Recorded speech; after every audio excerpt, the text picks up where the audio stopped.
परिवार में हम पति पत्नी, सास और ससुर हैं। छोटा परिवार है। ससुर अब रिटायर हो गए हैं और गांव में ही रहते हैं। पति एक प्राइवेट कंपनी में अच्छी पोस्ट पर काम कर रहा है, जो महीने का 70-75 हज़ार मिल जाता है। हम शहर के खुद के बने मकान में रहते हैं। मकान में 2 किराएदार भी रहते हैं। एक मेरी उम्र का लड़का है। मेरा नाम कामनी है। मैं भी अपने दैनिक घरेलू काम करके दिन भर घर में बोर होती रहती।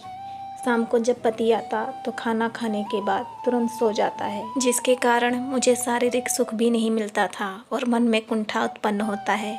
यह सिलसिला लगातार कई महीनों से चला आ रहा है, लेकिन मैं इस बारे में अपने पति से कभी बात नहीं करती। मैं मन ही मन अपने पति से इस मामले में दूर होती जा रही थी, जिसकी भनक भी मेरे पति को नहीं थी। पति दिन भर ऑफिस और मैं अकेली घर में, यही अकेलापन मुझको एक ऐसे रास्ते पर लेकर चला गया जिसके बारे में कभी सोचा भी नहीं था।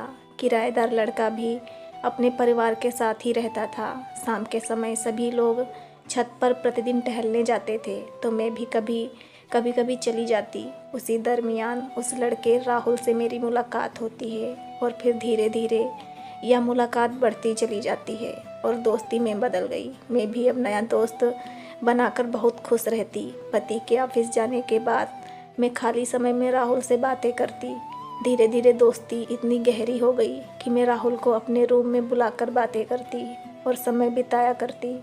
कुछ समय बाद मुझको राहुल से प्रेम हो गया, जो मेरी शादीशुदा जिंदगी में नहीं था।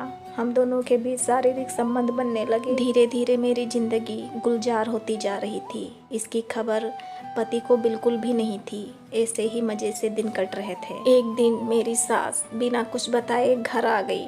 घर का मेन दरवाज़ा खुला था तो घंटी बजाने का कोई मतलब ही नहीं था।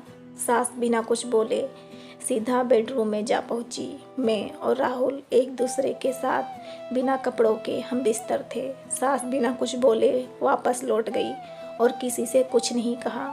मेरा पति आज भी इस बात से अनजान है कि मेरी पत्नी मेरे पीछे क्या करती है। मैं भी नहीं चाहती कि मेरा घर टूटे। बस मैं किसी तरह से अपनी सास को इस बारे में समझाना चाहती हूँ और यह बताना चाहती हूँ कि उनके बेटे ने आज तक मुझे शारीरिक सुख नहीं दिया। इसीलिए अपनी ज़रूरत पूरी करने के लिए मैंने ये कदम उठाया।